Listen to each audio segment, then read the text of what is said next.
Hello दोस्तों आप सबका आपके अपने चैनल में स्वागत है। आज हम बात करेंगे एक कहानी की जिसका नाम है घर की नींव। दीपा और नीता दोनों जेठानी और देवरानी। दीपा नौकरी करती थी और नीता घर संभालती थी। भरा पूरा परिवार था, सास ससुर दोनों के 2 बच्चे, कुल 10 लोगों का परिवार था। कई सालों बाद दोनों की बुआ अपने भाई के पास रहने के लिए आई। सुबह उठते ही बुआ जी ने देखा दीपा जल्दी जल्दी अपने काम निपटा रही थी। नीता ने सबका नाश्ता टिफिन बनाया जिसे दीपा ने सबको परोसा। टिफिन पैक किया और ऑफिस चली गई।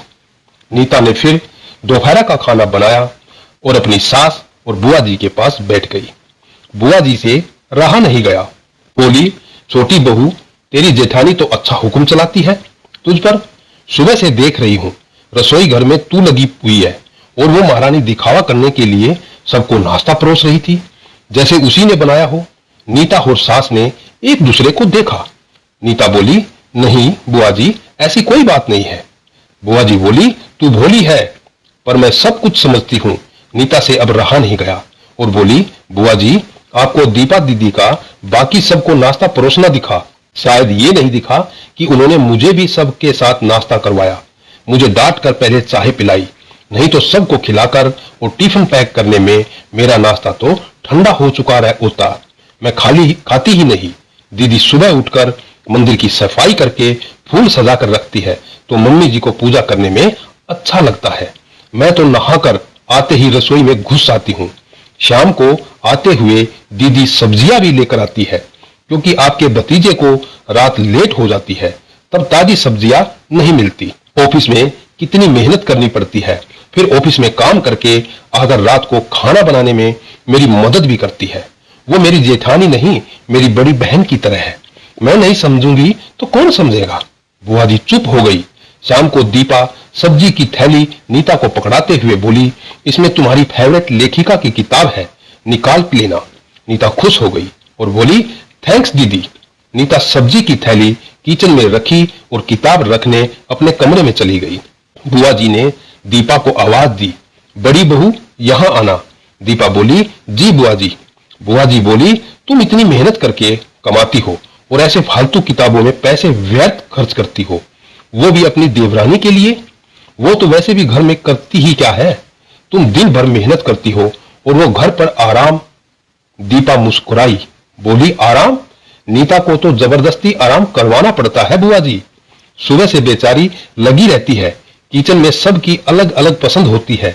4 बच्चों का टिफिन सब बनाती है वो। सुबह की चाय पीने का भी सूद नहीं रहता उसे। दोपहर को जब बच्चे आते हैं फिर उनका खाना, उनकी पढ़ाई सब वही देखती है। वो है इसीलिए मुझे ऑफिस में बच्चों की कोई चिंता नहीं रहती। मैं अपना पूरा ध्यान ऑफिस में लगा पाती हूँ। कुछ दिन पहले ही मेरा प्रमोशन मिला है। मम्मी पापा की दवाई कब खत्म हुई, कब लानी है, उसे सब पता होता है। रिश्तेदारों के यहाँ कब फंक्शन है, क्या देना है, सब ध्यान रखती है। घर संभालना कोई छोटी बात नहीं है बुआ जी।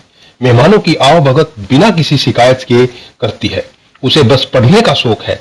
फिर मैं अपनी छोटी बहन की छोटी सी इच्छा पूरी नहीं करूंगी तो कौन करेगा। बुआ जी की बोलती फिर बंद हो गई। दीपा वहां से उठकर चली गई। ये सारी बात सास पूजा करते हुए सुन रही थी। बुआ जी के पास आकर बोली, जीजी, ये दोनों देवरानी जेठानी सगी बहन जैसी है और एक दूसरे का अधूरापन पूरा करती है।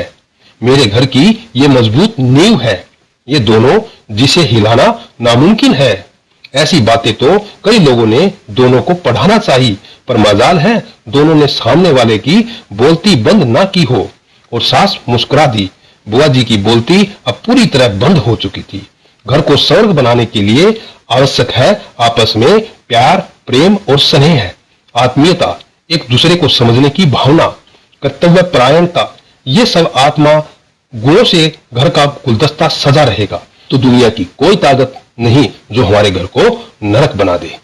दोस्तों, आज की ये कहानी घर की नींव आपको कैसी लगी? अगर ये कहानी अच्छी लगी है तो आप अपने इस चैनल को सब्सक्राइब अवश्य करना, वीडियो को लाइक करना, शेयर करना और कमेंट करके जरूर बताना दोस्तों।